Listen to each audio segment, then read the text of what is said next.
Yeah, I was really unhappy by our performance. We have to follow the rules and the principles from our way of play. And when you don't, it's getting a mess. And then when you face a good opponent like Leicester is, you concede chances. Then it was only due to David de Gea that we don't concede goal. So yeah, we were really lucky that we in halftime we were 1-0 up. Of course, great pass Bruno, great finish Ressi, but for the rest, it was rubbish. They knew. I could see about their behavior in halftime. They were not happy as well. I could see they were disappointed by their performance, and we could do so much better. And they know it. But they are not robots. That's first. And also, when you get, we have to now to bring it in a crucial position, Sabitzer, then he has to know also how to move in the timings of the occasions to create the right situations, and that is not that takes time, but we don't have time. We have to win games, so everything has to go perfect. And when you don't, you see this league is tough, and components of opponents are really competitive, and they are good, they are well organized, and they all have good players. Then you can get punished.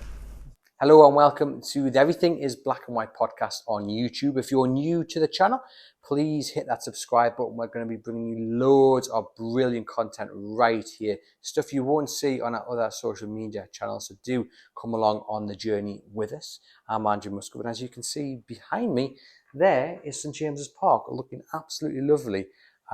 This is one of the views from our office here at Chronicle Towers. What you've just watched is Manchester United manager Erik ten Hag speaking after his side's 3-0 win against Leicester City on Sunday. And while the end result was obviously very comfortable for Manchester United, the opening 45 minutes were anything but.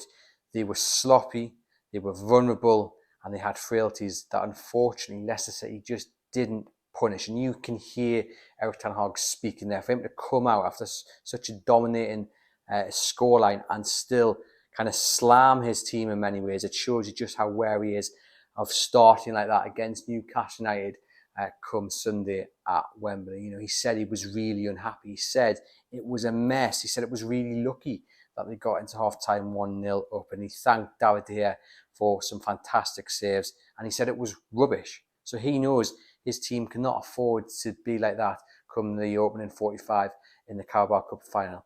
And the hope has to be that if you're Eddie Howe and you're Newcastle United and Newcastle United fans and you're Callum Wilson or Alexander Isak, that you're looking at that display for Manchester United. You're looking at the reaction from the manager and you're thinking, we can get at them. They might be the informed team in the Premier League, and Marcus Rashford might be in the form of his life, but they're not unbeatable, Manchester United, and Leicester showed that teams can get at them. You've just got to take your chances. So there's some real positives to take from Manchester United's 3-0 win over Leicester. If you forget the scoreline, and you forget obviously that Newcastle were beaten at home by Liverpool. But again, as we mentioned on yesterday's video, there were real positives to take from that Liverpool defeat. If you're a Newcastle United fan, they were the better side. They should have at least got a point because they had their chances, and at times you couldn't really tell that Liverpool had a man advantage.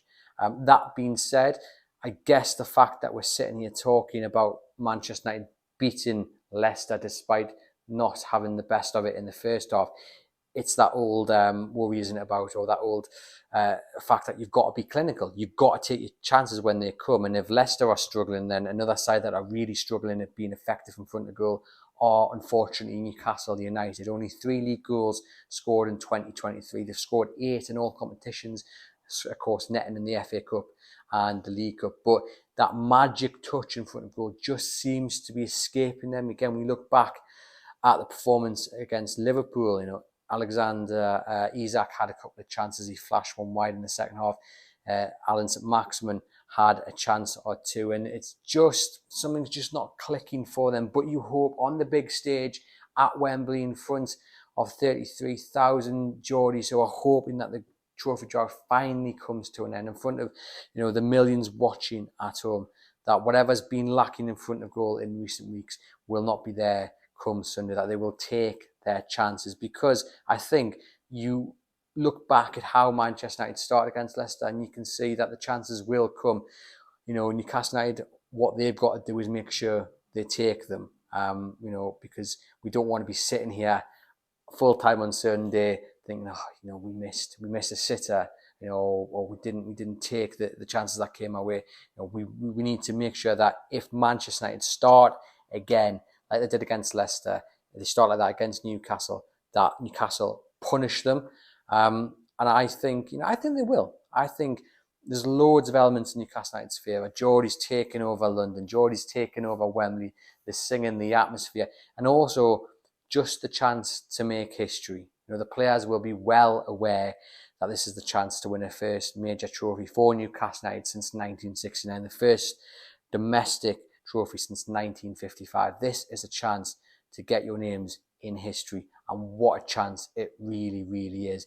You think back to the 99 final against Manchester United. You know, the two teams were very different back then. Manchester United were the best side in Europe.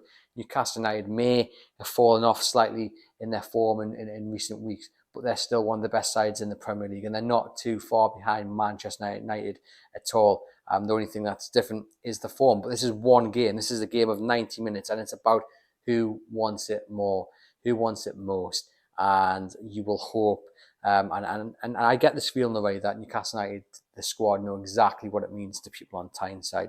You know, you see the celebrations in the semi-final, and you walk around Newcastle now, and there's, you know, stores out selling scarves. I popped into the back page earlier, and you know, people were in there buying up memorabilia, buying up hats and what have you. You look on social media, people are absolutely buzzing. Dan Burns already said in an interview on the club website that he's had to be ruthless in who he gives tickets to, because of course he'll be having people asking for tickets for Wembley. The Joy lads will be hitting it home to the squad just how important this is, and it will be all about what Newcastle United do on the day. That'll be what the main message Eddie Howe is sending out. But if Manchester United do start in such a vulnerable way as they did against Leicester, then Newcastle United can take advantage and can get the upper hand, and fingers crossed they do, and it would be a massive, massive boost, wouldn't it?